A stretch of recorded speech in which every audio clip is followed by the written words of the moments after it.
നമസ്കാരം. മനുഷ്യ മനസ്സിന്റെ ഉൽപ്പത്തിയോളം പഴക്കമുണ്ട് പ്രലോഭനങ്ങൾക്കും വിലക്കപ്പെട്ട കനികൾക്കും. ഏദൻ തോട്ടത്തിലെ ആദിമപാപത്തിന്റെ പുരാവൃത്തങ്ങൾ എന്നും മനുഷ്യ മനസ്സിന്റെ നിഗൂഢതകളെ ആകർഷിച്ചിട്ടേ ഉള്ളൂ.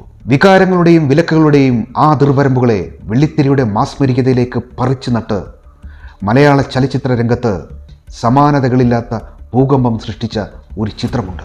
സൂപ്പർ താര സിംഹാസനങ്ങളെ പിടിച്ചു കുലുക്കിയ, വാണിജ്യ സിനിമകളുടെ സമവാക്യങ്ങളെ തിരുത്തി എഴുതിയ, കാലത്തിന്റെ ചുവരുകളിൽ മായാത്ത മുദ്ര പതിപ്പിച്ച ചിത്രമായിരുന്നു ആദ്യപാപം. ആദ്യം കഥയും തിരക്കഥയും തയ്യാറാക്കി അതിനെ കൂടുതൽ പഠിച്ച് മാത്രം സിനിമ ചെയ്തിരുന്ന ആളായിരുന്നു പി ചന്ദ്രകുമാർ. സിനിമയല്ലാതെ മറ്റൊരു തൊഴിലും അറിയാതിരുന്ന അദ്ദേഹം ഒരു ഇംഗ്ലീഷ് ഫിലിം ഡിസ്ട്രിബ്യൂഷൻ ആരംഭിച്ചു. ബോംബെയിലും മദ്രാസിലും പോയി സിനിമകൾ വാങ്ങി മറിച്ചു വിൽക്കുന്ന ഒരു രീതിയായിരുന്നു അത്. അങ്ങനെ ബാംഗ്ലൂരിൽ ഒരു ഹോട്ടലിൽ താമസിക്കുന്ന സമയം മൊബൈലുകളോ മറ്റു മാധ്യമങ്ങളോ ഇല്ലാതിരുന്ന അക്കാലത്ത് സമയം ചെലവഴിക്കുന്നത് മിക്കവരും പുസ്തകങ്ങളെ ആശ്രയിച്ചായിരുന്നു. അന്ന് വായിക്കാൻ പുസ്തകങ്ങളൊന്നും കയ്യിൽ കരുതാതിരുന്ന ചന്ദ്രകുമാർ ഹോട്ടലിൽ ഇരുന്ന ഒരു ബൈബിൾ വെറുതെ മറിച്ചു നോക്കി. ആദമിനെയും ഹൗവയെയും ഒക്കെ ആ ബൈബിൾ കണ്ട അദ്ദേഹം കുറച്ചുനേരം എന്തൊക്കെയോ ആലോചിച്ചിരുന്നു.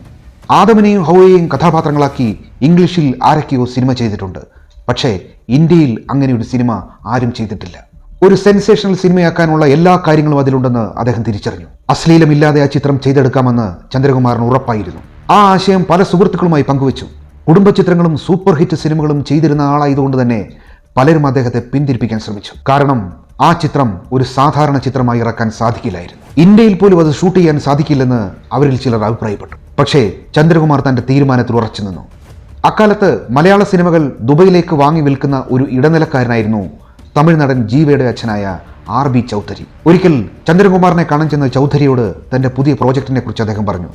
അങ്ങനെ ചൗധരിക്ക് അതിൽ താല്പര്യം തോന്നി. പിന്നീട് ഇതെങ്ങനെ അശ്ലീലമില്ലാതെ എടുക്കാമെന്നായി ചന്ദ്രകുമാറിന്റെ ചിന്ത.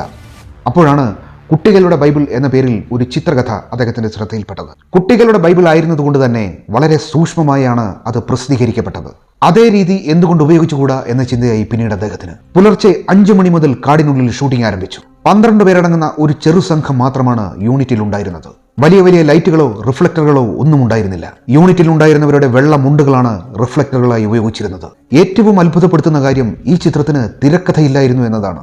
ആദിമ മനുഷ്യരുടെ കഥ പറയുന്നത് കൊണ്ട് തന്നെ പക്ഷികളെയും പൂമ്പാറ്റകളെയും ചിത്രീകരിച്ച് സിനിമ ഫില്ല് ചെയ്യാനുള്ള ബുദ്ധി ഉപയോഗിച്ചിരുന്നു അദ്ദേഹം. കാസർഗോഡ് അതിർത്തിയിലുള്ള ഉപ്പള കടപ്പുറത്ത് അസ്തമയം ചിത്രീകരിച്ചു. അന്ന് അവിടെ ഉണക്കാനിട്ടിരുന്ന മീനുകളിൽ നിന്നും കൊഴിഞ്ഞു വീഴുന്ന പുഴുക്കളെ തിന്നാൻ വരുന്ന കാക്കകളെ ഓടിച്ച് ചുവന്ന അസ്തമയ സൂര്യന് കുറുകെ പറക്കുന്ന കാക്കക്കൂട്ടങ്ങളുടെ മനോഹര ദൃശ്യം പകർത്തി. മംഗലാപുരത്തിനടുത്തുള്ള ഉള്ളാൾ കടപ്പുറം മരുഭൂമിയാക്കിയും ചന്ദ്രകുമാർ അത്ഭുതം സൃഷ്ടിച്ചു. ഒന്നുമില്ലായ്മയിൽ നിന്നും ഉണ്ടാക്കിയെടുത്ത വെറും 10 ലക്ഷം രൂപയിൽ താഴെ മാത്രം മുതൽ മുടക്കിയ ചിത്രം 2.5 കോടിയോളം കളക്ഷൻ നേടി സൂപ്പർ ഹിറ്റായി മാറി. ബൈബിളിനെ ആസ്പദമാക്കി ഇറങ്ങിയ ചിത്രമായിരുന്നതുകൊണ്ട് തന്നെ സെൻസർ ബോർഡിൽ 4 ക്രിസ്തീയ പുരോഹിതരുണ്ടായിരുന്നു. അവർ കൂടി കണ്ട് ബോധ്യപ്പെട്ടതിന് ശേഷം മാത്രമാണ് ചിത്രം റിലീസ് ചെയ്തത്. പി ചന്ദ്രകുമാർ സംവിധാനം ചെയ്ത് RB ചൗധരി നിർമ്മിച്ച് വിമൽ രാജും അഭിലാഷയും അഭിനയിച്ച സൂപ്പർ ഫിലിം ഇന്റർനാഷണലിന്റെ 1988 സെപ്റ്റംബർ 10 റിലീസ് ചെയ്ത 1 മണിക്കൂർ 27 മിനിറ്റുകളുള്ള സൂപ്പർ ഹിറ്റ് ചലച്ചിത്രം ആദ്യപാപം.